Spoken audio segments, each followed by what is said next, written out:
Brahma Sutras, second installment,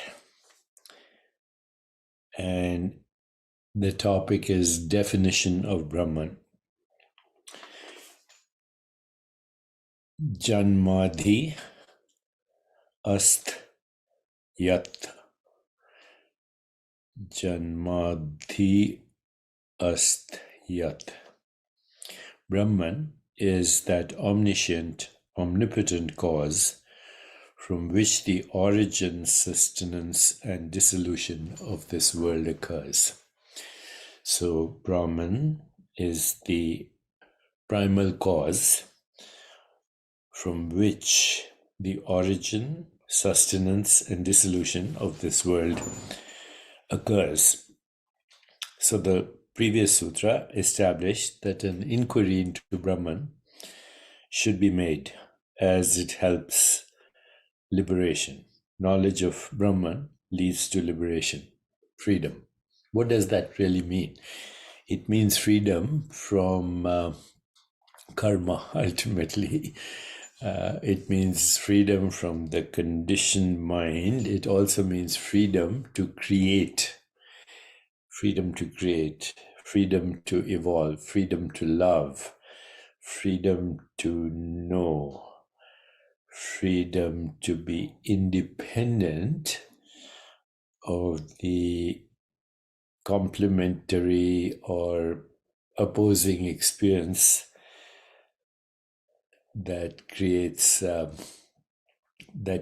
experience of the world. So freedom from identification with the opposites. The sutra goes on to be explained as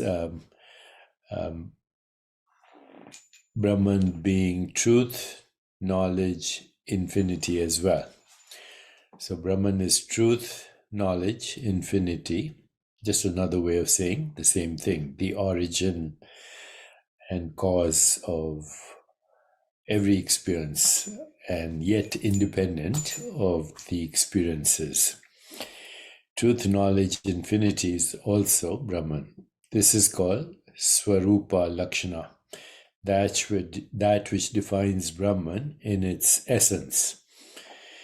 These words, though they have different meanings in ordinary parlance, yet refer to the one indivisible Brahman, even as the words, say, father, son, brother, husband, refer to one and the same person according to his relationship with different individuals. Okay, so that's very classic, traditional, and beautiful. Now let's go a little deeper. And how does this become practical? Okay, so here is what we need to understand. Okay, that the fundamental reality is without cause, acausal. It's the origin and cause of every experience, but it itself has no cause, the fundamental reality. It itself is also infinite, which we've said, and therefore everything that is finite is a movement of the infinite. It is without cause. It is the source of all knowledge. Knowledge comes through both experience, but also interpretation of experience. So it is the source of all knowing.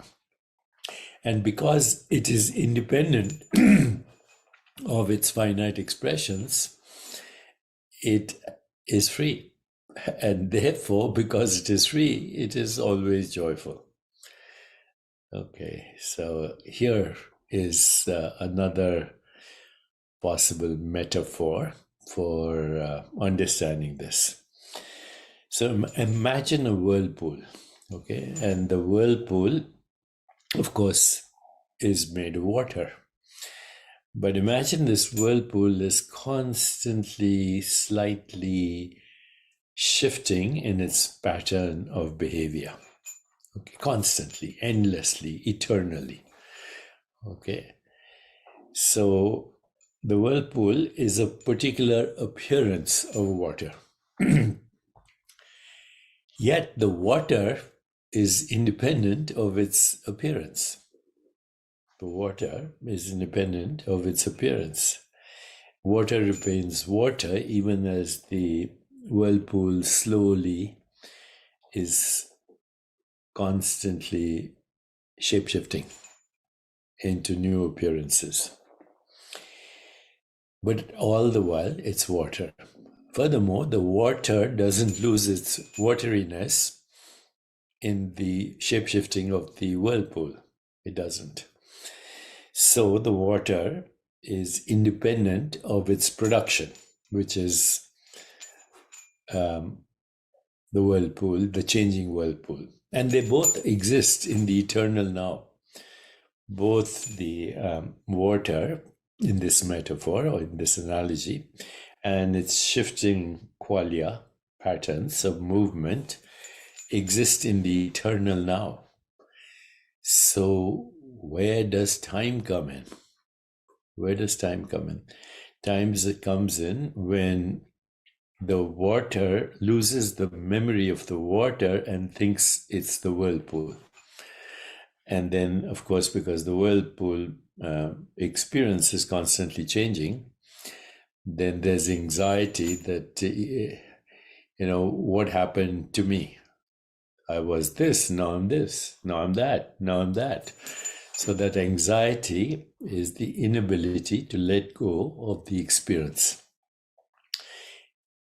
The anxiety is everything we call, stress, anxiety, all the problems that occur when the whirlpool, metaphorically speaking, loses its memory as water.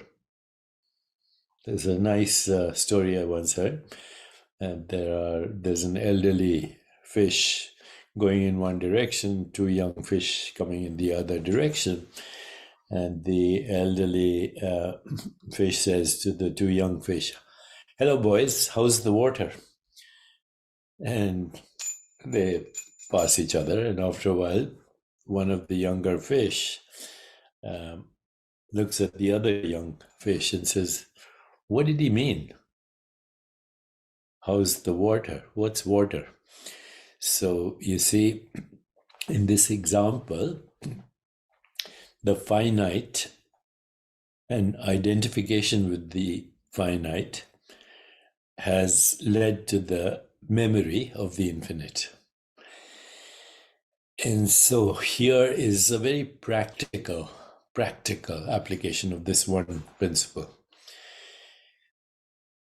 The awareness, the fundamental awareness, which is infinite, is independent of its finite expressions.